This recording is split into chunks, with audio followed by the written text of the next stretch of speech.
What is up, all of my beautiful Dolly friends? I'm Dr. Doll and welcome to another video.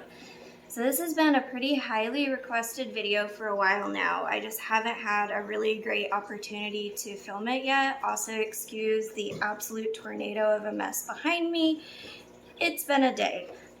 So I have had a lot of requests on how to do an eye swap on an Argen doll.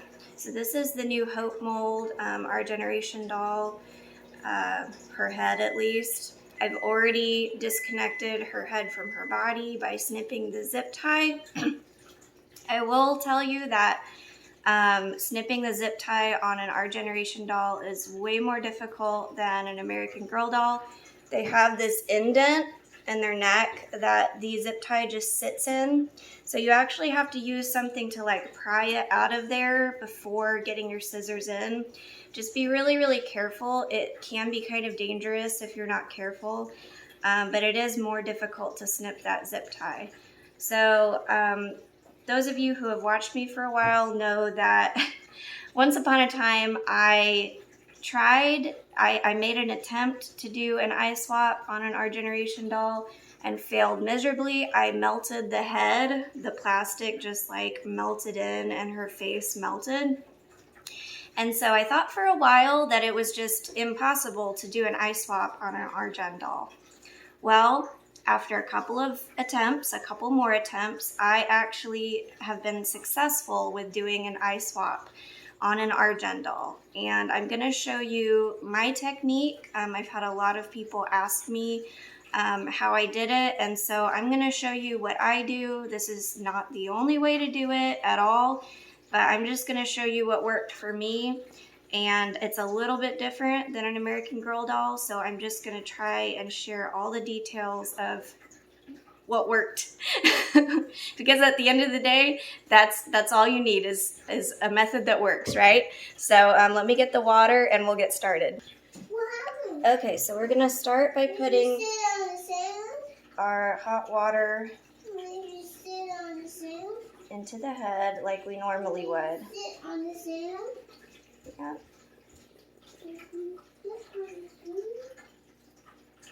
Now, the mistake that I made the first time around with my very first Argen doll head, and the reason why I believe the plastic melted. Oh, it is a doggy head. Yeah, I'm trying to film a video, Betty. Is I heated it multiple times. I was really new to eye swapping. I wasn't very good at it. And so I heated the head multiple times, and I think that's what caused the plastic to break down and her face to melt. So the successful attempt that I had, I only heated it once. So I think that's the key. You need to just try and work fast, get the eyes out and get the eyes in all within one heating. So definitely if you're new to eye swapping, don't try doing an Argen doll first. I would get your practice in on an American Girl doll because you want this to be fast and seamless, at least as much as possible. So the client I'm doing this for, she requested pink eyes for her Argen doll, which scared me a little bit because you know how I feel about pink eyes. They're beautiful. I love them. But when a client tells me that they want pink eyes, a lot of times what they mean is that they want purple eyes. And I don't really know how to explain that, but they want the look of it to have that sort of like fantasy-esque feel. And if I show them a picture of purple eyes on a doll versus pink eyes on a doll, they almost always will pick the purple over pink. So when someone tells me that they want pink eyes on a doll, I always want to like show them, okay, is this really what you want, or are you thinking of purple eyes? So I talked her into these light purple eyes instead. Not that there's anything wrong with pink, but I think that this is more what she was looking for. They pull pink when put against a pink wig, but they are not as piercing or as intimidating as a stark, like, if the whole eye was pink. These have more like variegation to them. They're purple and pink, whereas just an all pink eye, it runs the risk of falling into the valley a lot more. So we're going to use these purplish, pinkish eyes instead because that's more the look that she's going for. You want to let the head get really soft because, again, you only want to do this once.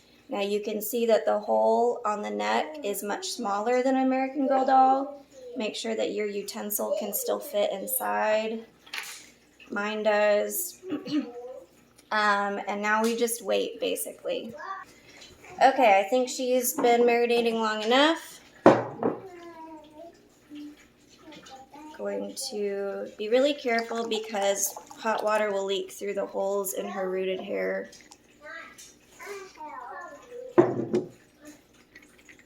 I'll be right there, Betty. Trying to multitask right this second. Okay, and then the eyes are a little bit more difficult to push out than your typical AG doll, but it's basically the same principle.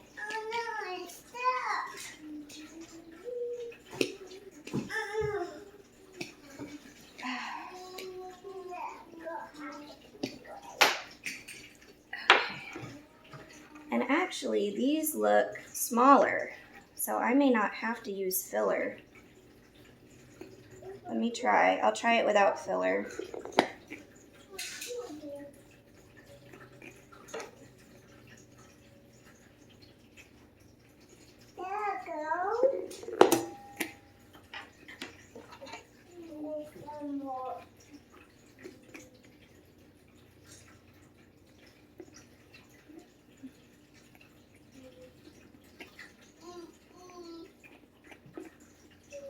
Well, I'll be darned.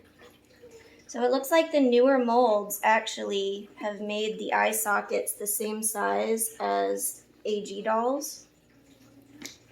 So because the older molds, the one that I did the eye swap on before, they had, if you look on the inside, you can see the eye shape. On the older OG dolls, they're deeper.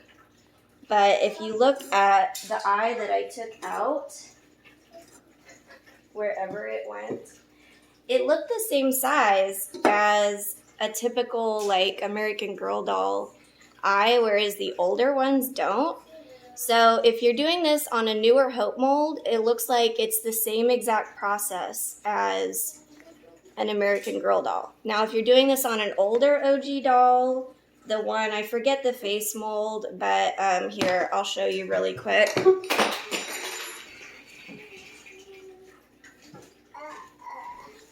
This face mold. If you're doing it on this face mold, the eye sockets are much deeper. You're going to have to use some filler before you put the eyes in. So if you use a new face mold, the Hope mold, they can go right in just like an AG doll. If you're using the older mold, like this, then you're going to have to use, before you put the new eyes in, you're going to have to use just a tiny bit of polyfill, stuff it into the eye socket, and then put the eye in. Because otherwise they're going to sink back and look like sunken and really creepy. So just use a little bit of filler and then put the eye in. I don't know the exact amount, but it's about that much. But this was super easy. This was pretty much exactly like an American Girl doll. It is a little bit trickier because of the rooted hair. The hot water wants to leak out. And also, I still wouldn't recommend heating the head multiple times. Try and get it done with one session of the hot water. But essentially, that's it. That's all there is to it. It looks like Batat is trying to make the newer dolls more customizable, which is awesome. I totally didn't know that they had changed the shape of the eye sockets. that is great news for our Gen dolls. That makes them like way more valuable, at least in my eyes, the fact that you can now customize them easily. So that's how you do it. Now, I had no idea that these were different shaped eye sockets than these dolls. So I will have to show you in another video how to do it the old-timey way. But like I said, all I did was you just use a little bit of polyfill on the back of the eye socket and then put the new eye in. And try and do it all at once with just one single heating. So hopefully that was helpful. Super duper easy on the newer molds. And hopefully the client's going to be really happy with this. Do you see what I mean about the eyes pulling pink? Like, even though they're technically purple, they definitely pull pink. So a lot of times when a customer is like, oh yes, I want pink eyes, this is really what they mean. They want purple eyes that kind of have a pink tint to them. So just something to keep in mind. Anyways, sorry for the chaos. It literally is just absolute chaos today. And my house looks like it. So please forgive me for that. And as always, thank you so much for watching. We'll see you in the next video. Bye, guys.